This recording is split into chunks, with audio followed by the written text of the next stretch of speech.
Okay, so we've heard a lot of practical advice about securing your retirement income, ensuring a smooth estate transition, but other core areas of retirement income are under pressure. And joining us now to talk about those and what can be done is Anthony Quinn. Now, Anthony is the Chief Operating Officer at the Canadian Association of Retired Persons with 15 years of advocacy experience. He champions policies that ensure dignity, financial security, and healthcare access for aging Canadians.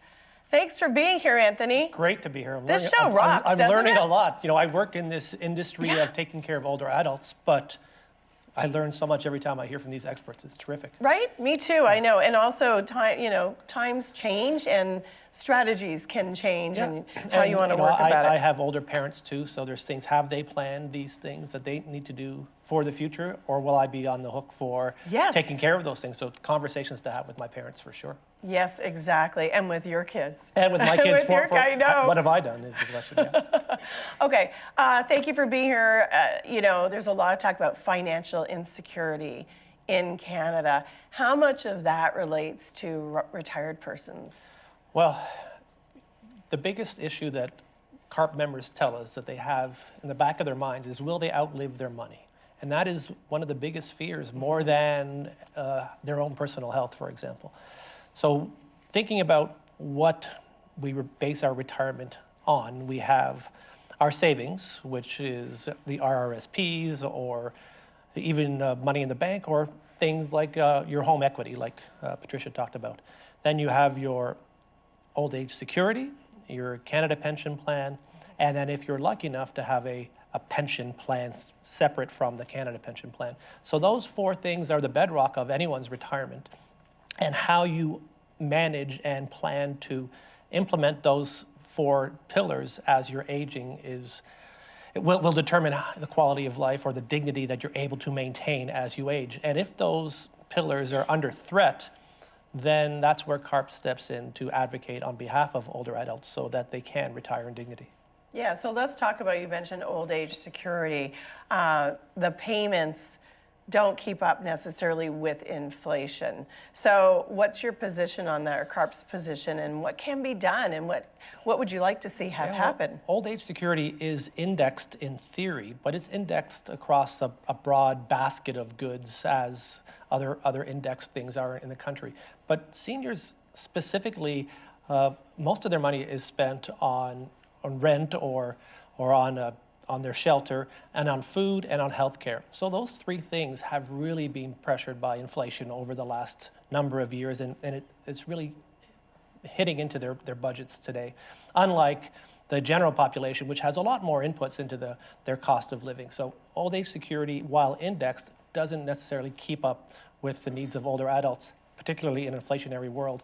And CARP has lobbied the government to increase that OAS amount, and they relented on a portion of seniors. So seniors 75 plus got a 10% increase not too long ago, but they separated seniors into two different cohorts now. There's the 65 to 74 and the 75 plus. So the 75-year-olds got a 10% boost, leaving the 65 plus out of that number. So we're asking any parties running for federal government right now, and there's no better time for us to lobby during an election to increase that old age security 10% for all seniors. Breaking them into two cohorts is really a form of age discrimination. Yeah, why do you think they did that?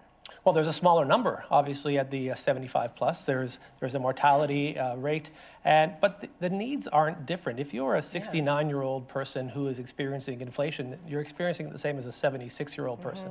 So the separation, I think, was an effort to be seen to be doing something, but it certainly didn't meet the needs of seniors. Right. Let's talk about mandatory RIF withdrawals or RIF withdrawals, which is also a pressure on the people that are retired. What would you like to see have happened with that? Yeah, when you have an RRSP, so if you're lucky to have saved money in an RRSP, at age 71, it converts to what they call a RIF, a retirement income fund.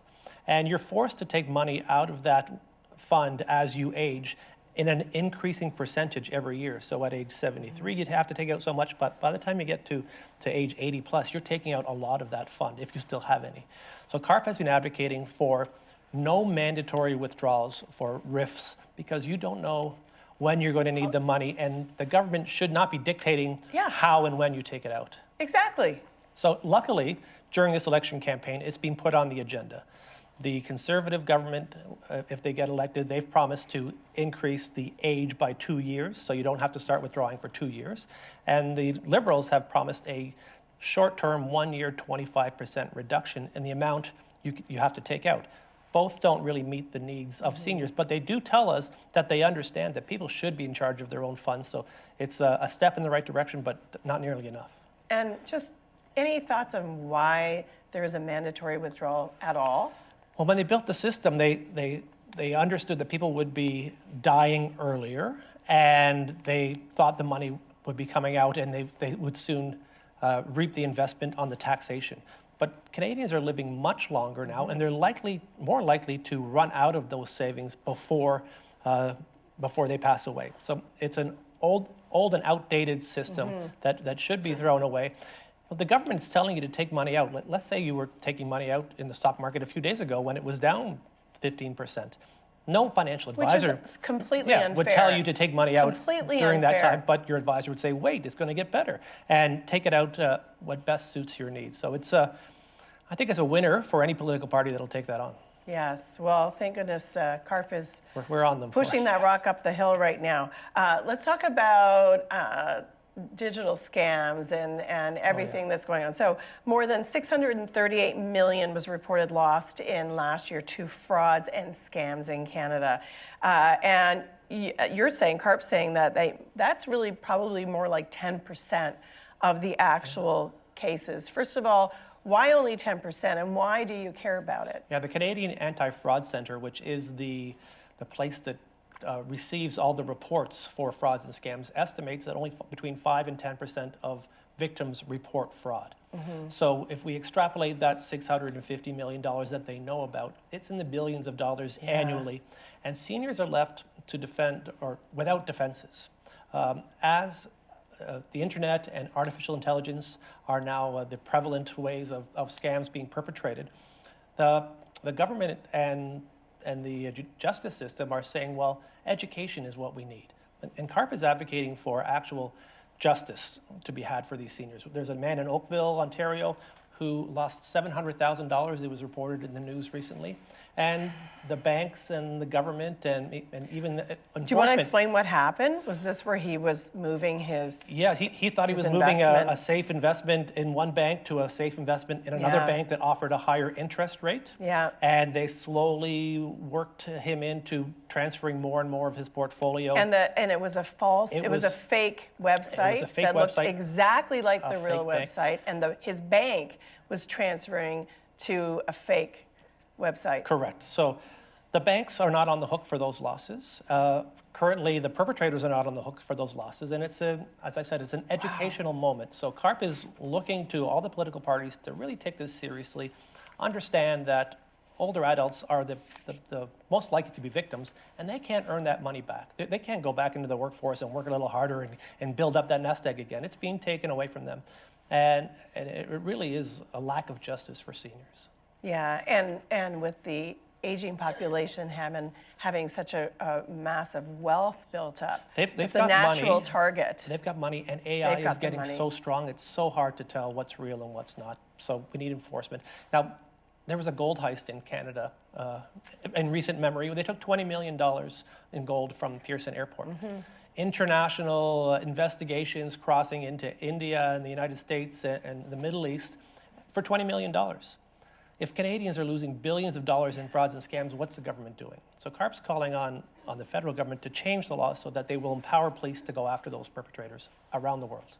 Yeah, it's got to happen. It's got to happen. And let's now talk about the impending election coming up. We're going to be voting again here in Ontario, this time for our federal government.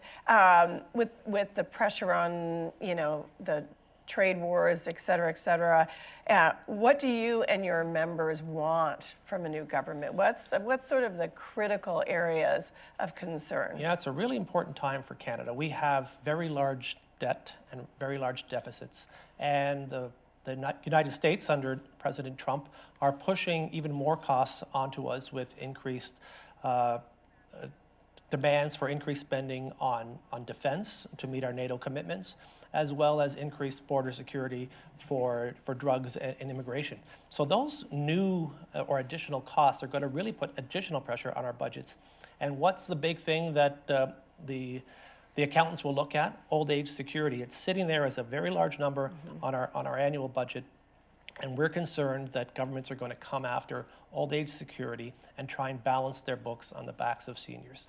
So CARP is saying, no, don't even think about it if you are thinking about it. It's not the right thing to do. It's not a zero-sum game. If you take money away from seniors, everything else will be fine. So hands off old age security, and we're starting a campaign. We're calling it 1 Million Seniors Strong. And during this election, we're encouraging anyone who's interested in this topic to go to seniors.ca. That's our new website, seniors.ca, and they can join our united voice to fight against touching old age security, and we'll make sure that the government doesn't interfere with that very important part of that retirement plan that Canadians have. Wonderful. And they can also go to carp.ca to learn about everything that CARP is doing to advocate for seniors federally, provincially, and really everywhere. Yeah, we'd welcome that. We have 250,000 members right now, but getting to that million number would really be a force that they couldn't ignore. But influencers, right? If they have 1 million followers, then they get a lot of attention. Yeah. So we want CARP and seniors to be influencers in this election. Yeah, great. I love it. Thank you so much for being here, Anthony. Thanks, Liz. Anthony Quinn with CAA. Just a reminder, advanced polling. Oh, sorry, did you want to add something? I'm with CARP. Oh, sorry, CARP. Oh, I know this, very close. Aging brain, that's what I have with you. CARP. But I want to remind everybody the advanced polling stations open April 18th to the 21st, and of course the election is the 28th. And if you have any questions about where you go, just check your voter information card, which should be in your mailbox by tomorrow, Friday. I got mine. Thanks. You got yours? mine. It kind of makes you feel like, I'm a real person. They've got, I count. They've got, here's my card. Thank you again, Anthony. Okay, thank you to everybody for being here, for watching us, all of our guests. Thanks to you in the studio audience. It's been a great Financial Fitness Explain, and I'm Liz West, and I'll see you next time.